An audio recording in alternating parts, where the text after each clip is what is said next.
আসসালামু আলাইকুম। আশা করি সবাই অনেক অনেক ভালো আছেন। আলহামদুলিল্লাহ, আমি দৈনন্দিন জীবনে যেসব কাজগুলো করে থাকি সেটার একটা ভিডিও করে আপনাদের দেখানোর চেষ্টা করি।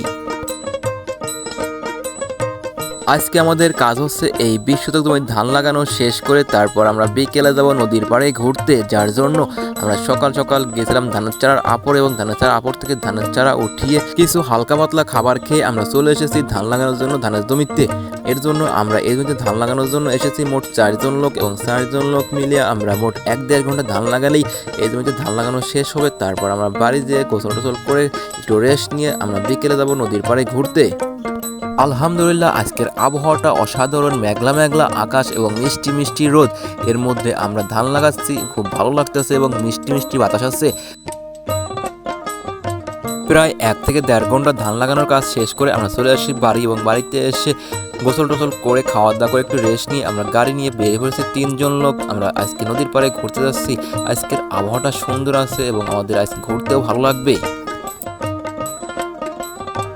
আমরা আমাদের জীবনে শুধু কাজই করে থাকি না, কিছু সময় ঘোরাঘুরি করি, সেগুলো আপনাদের দেখানো হয় না। তবে আজকে আপনাদের দেখানোর চেষ্টা করতেছি।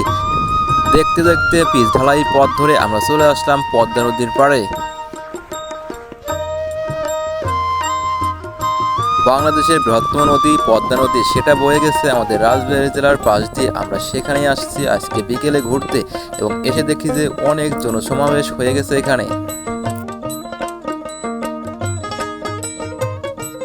পদ্মা নদীর পাশে এসে আমাদের একটা কথা মনে পড়ে যায় যে নদীর একুল ভাঙে এবং অকুল গড়ে। রাজবাড়ী জেলার সবচেয়ে সুন্দরতম পর্যটক এলাকা হচ্ছে এই উদারবাজার পদ্মা নদীর পাড়ে।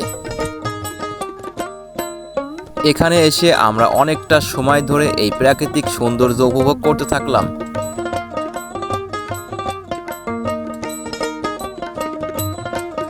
এবং তারপর আমরা কিছুটা সময় ঘোরাঘুরি করা শেষ করে বাড়ির উদ্দেশ্যে রওনা দিলাম। সবাই ভালো থাকবেন এবং আমাদের জন্য দোয়া করবেন। আসসালামু আলাইকুম।